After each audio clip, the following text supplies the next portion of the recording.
All right, you sent this one over. Researchers turning dead spiders into claw machines.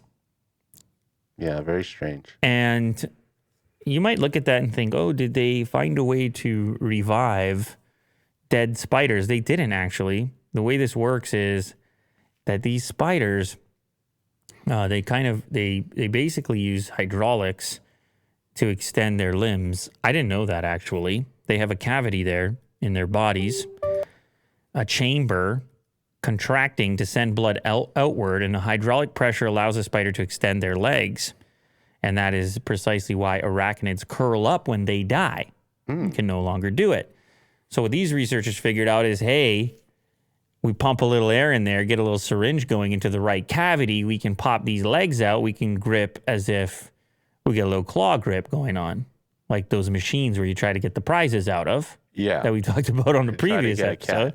Boom. Look at that. That's kind of cool. Decent grip. I mean, with these spiders, they're kind of just picking up little foam cubes. But of course, the research exists for advancement in the area of soft robotics, untapped types of actuation and materials.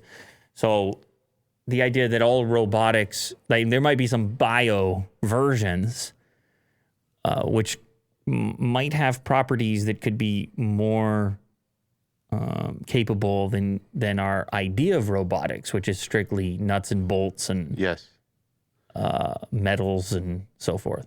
They mentioned the fact that, it's a spider, so it's organic and it can decompose, unlike a robot that has zero waste. Yeah. But what about if you died and they turn you into a claw grabber? I don't want that at all. This is very strange. You just I'm a puppet. They just lower you down. You pick your dead body, picks things up. No, well, you wouldn't work that way anyways. Spiders would do a better job.